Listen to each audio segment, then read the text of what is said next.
मदनपुर नगर में वीरवर नाम का राजा राज करता था। उसके राज्य में एक वेश्या था जिसका नाम हिरणदत्त था। उसे मदन सेना नाम की एक कन्या थी। एक दिन मदन सेना अपनी सखियों के साथ बाग में गई। वहां संयोग से सोमदत्त नामक सेठ का लड़का धर्मदत्त अपने मित्र के साथ आया हुआ था। वह मदन सेना को देखते ही उससे प्रेम करने लगा।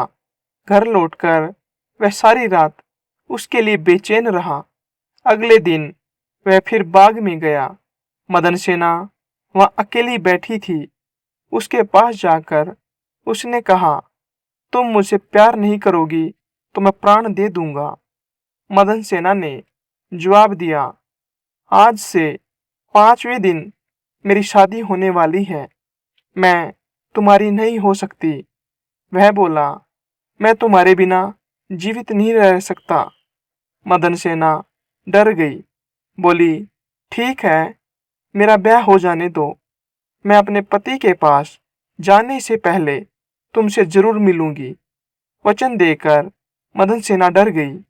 उसका विवाह हो गया और वह जब अपने पति के पास गई तब उदास होकर बोली, आप मुझ पर विश्वास करें और मुझे अभय दान दे तो एक बात कहूं। पति ने विश्वास दिलाया। तब उसने सारी बात कह सुनाई। पूरी बात सुनकर पति ने सोचा कि यह बिना जाए तो मानेगी नहीं, रोकना बेकार है। उसने जाने की आज्ञा दे दी। मदन सेना अच्छे अच्छे कपड़े और गहने पहनकर चली। रास्ते में उसे एक चोर मिला। उसने उसका पल्लू पकड़ लिया। मदन सेना ने कहा, तुम मुझे छोड़ दो, मेरे गहने लेना चाहते हो तो ले लो। चोर बोला, मैं तो तुम्हें चाहता हूं। मदन सेना ने उसे सारा मामला बताते हुए कहा, पहले मैं वहां हो आऊं तब तुम्हारे पास आऊंगी। चोर ने उसे जाने दिया। मदन सेना धर्मदत्त के पास पहुंची। उसे देखकर वह बड़ा खुश हुआ और उसने पूछा, तुम अपने पति से बचकर कैसे आई? मदन सेना ने सारी बात सच सच कह दी।